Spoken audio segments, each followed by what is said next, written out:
Hello, all you lovely souls. My name's Candy. If you do not know me, welcome to my channel. I cover quite the spectrum of topics, to be honest.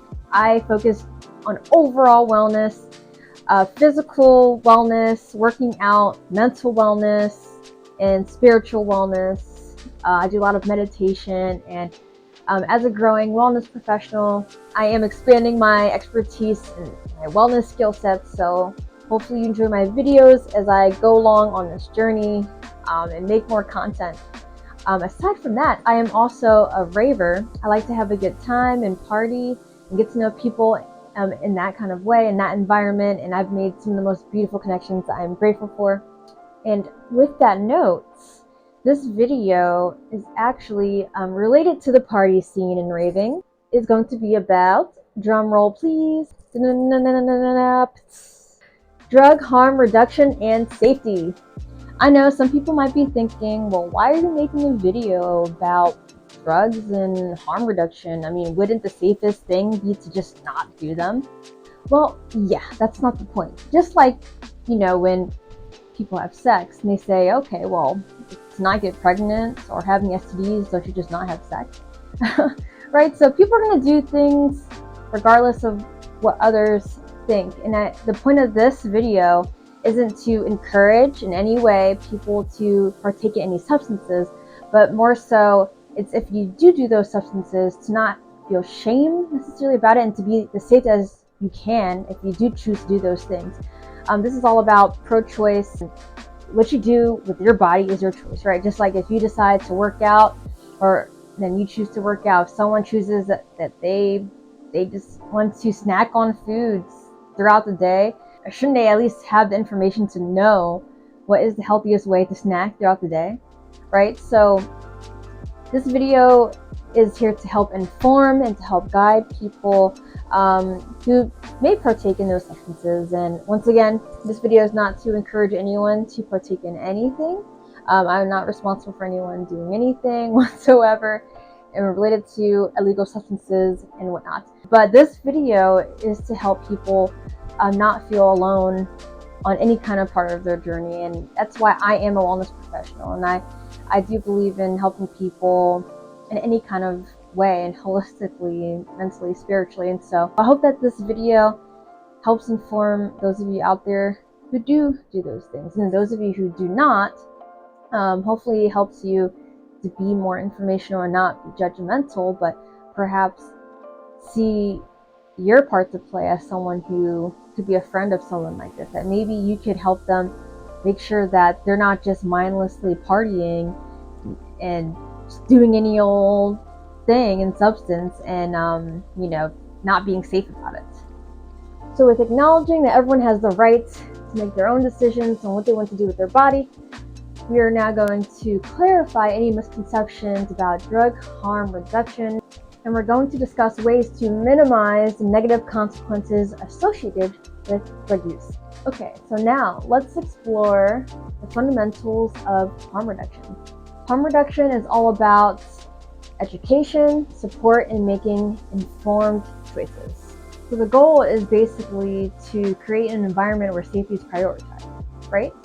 So if you're going to be doing anything, or if you know someone who's going to be doing anything, make sure they do their research, right? If being informed is one of the number one things, do research on anything before doing whatever that substance is.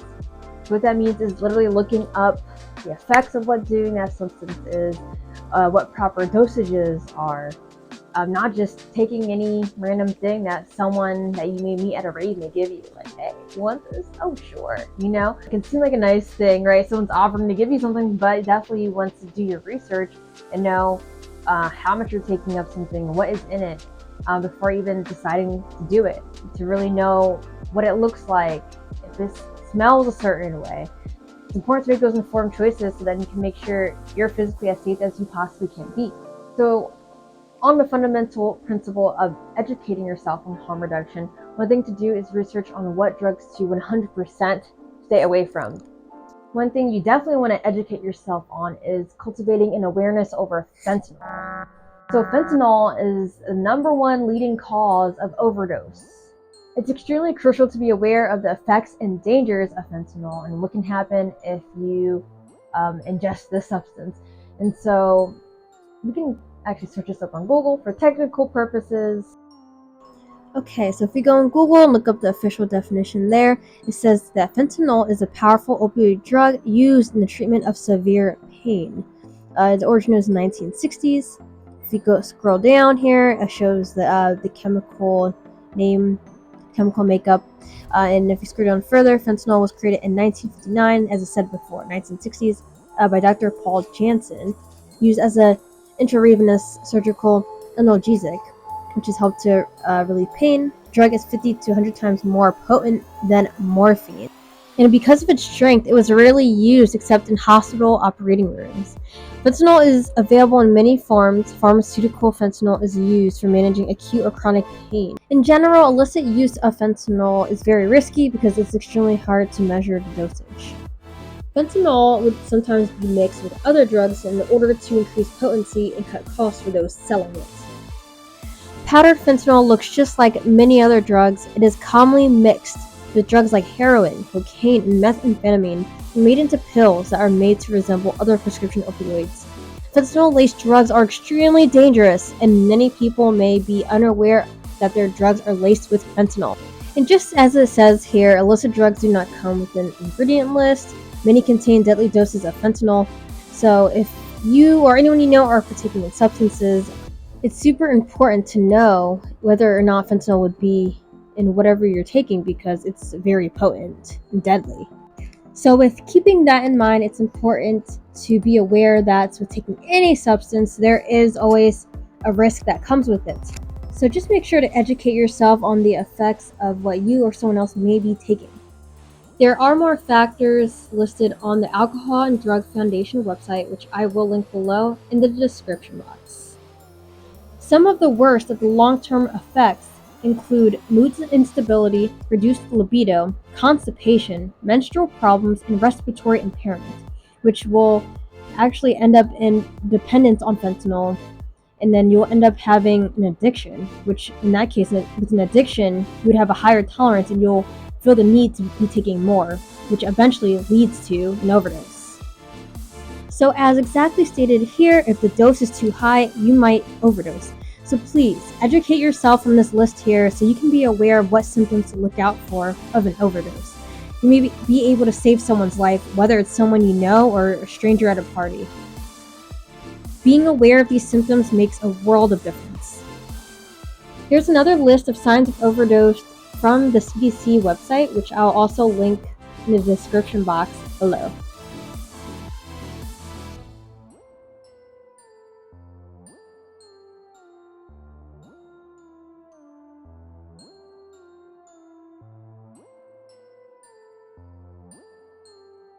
So with having in mind the effects and risks of using fentanyl, keep in mind that mixing fentanyl with other drugs will have unpredictable effects.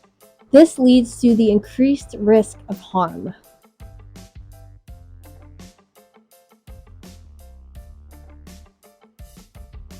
I would like to take this time to introduce my partnership with SafeStrip.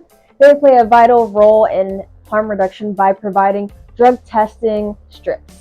Their drug testing strips allow you to detect substances such as fentanyl, which contributes to you or anyone you know having a safer drug use experience. If you or anyone you know partakes in any substances, I highly recommend looking into SafeStrip because it is worth it if just spending 5 minutes of your time testing any kind of substances that you may have if it means it'll save your life.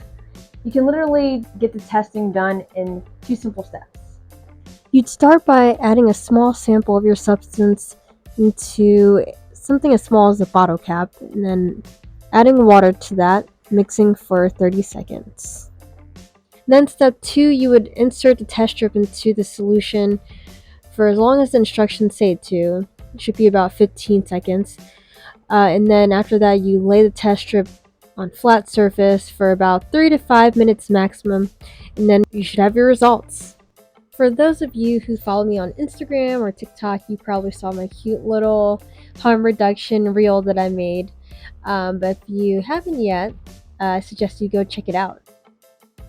SafeStrip falls under all the fundamental principles of harm reduction safety by first giving you education on all you need to know on the effects and dangers of substances such as fentanyl, and just in general educating you on substances, giving you support by having these testing strips available, and then number 3, allowing you to make informed decisions through all this information. So I hope you decide to look into them, check out their social media on Instagram, and get educated. Learn as much as you can, and they'll help you stay safe. Here's a quick peek of their Linktree page where you can order from Amazon or directly off their website at affordable prices. So aside from test strips, another precaution I would take would be carrying Nalaxone, or another name for it is Narcan. And this is super easy to use. As you can see, it mainly comes in a nasal spray, which is the easiest way to use it. You can honestly get this at Rite Aid nowadays. And you would just spray it into someone's nose. Of course, follow the directions. It might be about 1 or 2 sprays. And it can reverse the effects of an overdose of fentanyl or any other opioid that you may suspect. You don't need to be a medical professional to use this, and you can be easily trained. It's super worth it carrying it with you if you know you're going out to some kind of party setting, if you know people drink a lot or whatever, if they could be possibly doing anything else, and you could save someone's life. As someone who participates as part of a Rave safe team, I would always try to carry at least 2 on me. And obviously, if you're someone who goes to parties sober or you don't happen to do as many substances, then you're the perfect candidate to carry Narcan with you and to save someone's life. Another extremely dangerous substance to be aware of is Xylazine, which is known as tranq or the zombie drug. And luckily, SafeStrip has test strips to test for this. It can cause extreme sedation, which increases the risk of overdose and severe skin wounds. Of course, even worse if it's mixed with fentanyl, which we already explained earlier in the video, that is a very potent substance, even more risk of overdose. So you don't want to have those 2 mixed together at all in any way, nor do you want to take them alone. And as shown here, Xylazine has been an emerging threat in the US in terms of the opioid crisis. It's been showing up somehow, mostly mixed with fentanyl. Since around 2019, Xylazine was found in 31% of heroin and/or fentanyl overdose deaths. And this is in Philadelphia, Pennsylvania, where I live. And then also in 2021-2022, it shows that in Maryland, almost 80% of samples are found with Xylazine in it. In Philly here, I don't know who's going to be watching this from whatever states, but right now in Philly, fentanyl is definitely pretty bad in certain areas. And this gives us another reason why we should be carrying around Narcan or Nalaxone in any kind of given party scene. Because even if it cannot reverse the effects of Xylazine, it can reverse the effects of an overdose from fentanyl, which is, of course, these days, as we just read, they are often mixed together. And of course, as stated in the article here, it's important to call 911 for medical treatment in the case of any kind of overdose that you may witness. Even if Narcan or Naloxone is used to reverse the effects of a fentanyl overdose, there still may be effects of Xylazine in someone's body. Now, with that being said, if you or someone you know is someone who would use substances considered under the street drug category, I recommend doing research into psychedelics. There's been various studies done on magic mushrooms or psychedelic mushrooms in which they would be used in therapeutic senses, of course controlled in a setting where it can be a type of therapy and specific dosages as well. Once again, not encouraging anyone to do this illegally, but if you do live in a state where they're doing test trials on these psychedelic substances, and I know that in, I believe in Oregon it's legal. There's a few states, but it's been coming out little by little. More studies have been done on psychedelic mushrooms and the benefits it has on mental health when used properly and in a controlled setting. You can have a lot of major benefits mental health wise from that. And if anything, it may steer you away from being eventually, if you end up being addicted to street drugs, it can help your addiction basically lessen due to the insights you have mentally through the psychedelic substances. Some people mention having revelations, having certain kinds of personal growth within themselves. And of course, this video isn't necessarily about that right now, but I would recommend maybe doing research on that, if that's a way to help you if you think that you're someone who happens to just naturally want to try these other substances that are considered street drugs. Harm reduction isn't just about physical safety, but it's also about mental well-being. So if you or someone you know is taking any substances, consider, well, what is the reason? What is the intention? It's always what and why is behind the action of it. Are you simply taking substances just to amplify your experience, or are you masking something that you otherwise are just trying not to face? And I say this as someone who isn't trying to judge anyone, and as a wellness professional, I do care about the mental health of others. And so I think if someone does take substances, they should really think about the intentions that they have behind it. How often do they use these substances, and why?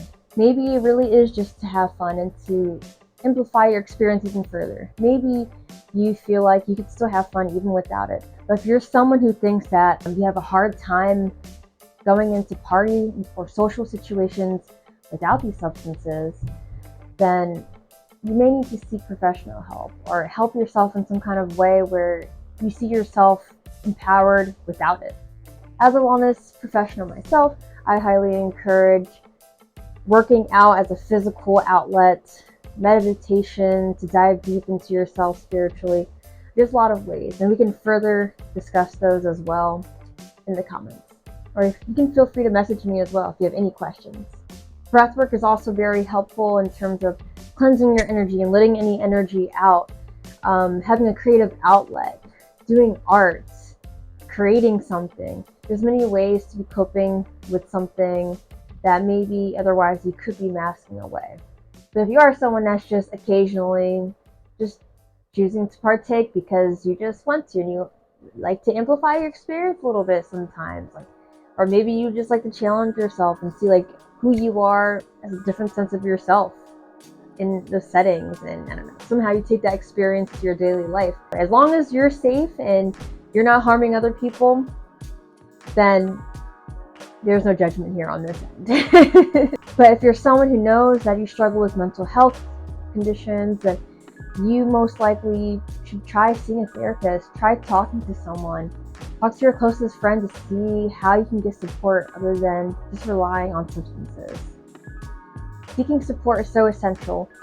Your mind and your body matters too, and so you should 1000% value that and take this as a sign from hearing it from me that you are valued and you matter. And hopefully if you're watching this video, you get a sense of that, because I'm informing you about all these things, and hopefully this will be your sign to know, okay, if I do struggle with mental health and I am partaking in these substances as a way to mask any kind of challenges I'm going through, someone out here cares and they're letting me know that I can take those steps to take care of myself and help myself.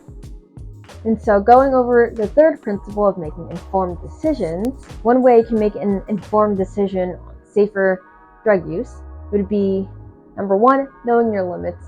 Absolutely just being aware of the size of your body. If you've drunk alcohol before and you know, okay, I'm a lightweight with that, or you've smoked marijuana, then you know your limits, and just going little dosages at a time and not just trying to go crazy and do a bunch of something. It's okay to do a little bit. Number two, practical tip number two, having a buddy system. Making sure that you have at least one friend that is with you, that is going to be able to help keep you accountable and you keep them accountable. And you see okay, this is what's happening. They just did so-and-so substance. Okay, they're aware, and they saw what you did. So if somehow you're passed out somewhere, then they're not going to be confused. You're not going to be confused afterwards. You have someone there that was with you that you feel safe with. And so the third practical tip of making informed decisions is, of course, utilizing tools such as SafeStrip's drug testing strips. Using their testing strips will ensure that you're having a safer experience. Using your testing strips will ensure that what you're consuming is as safe as possible. So as we wrap up, let's remember that this conversation is about understanding, support, and safety. Let's prioritize well-being in all aspects of our lives, and without giving judgment to other people, just staying well-informed and trying to be as safe as possible. Remember that we do all have the right to a choice of what we decide to do with our bodies and a call to action on what we are choosing to do in our day-to-day lives. What one person thinks may be fun may not be what another person thinks is fun, and vice versa. Like when I think one thing can be as safe as another thing, we could try to make things safe. There's a lot of things. Like someone could think riding a motorcycle is the most fun thing, and they're like, okay, I can make that safe for me. It's not that dangerous. Versus someone else, they can think, oh God, riding a motorcycle, that's not fun, and that's way too dangerous, and you can get hurt, and there's just too much risk to that. Everyone is different, and we should respect everyone's different choices, but just staying informed on what we can do to lessen negative consequences of anything that is a risk.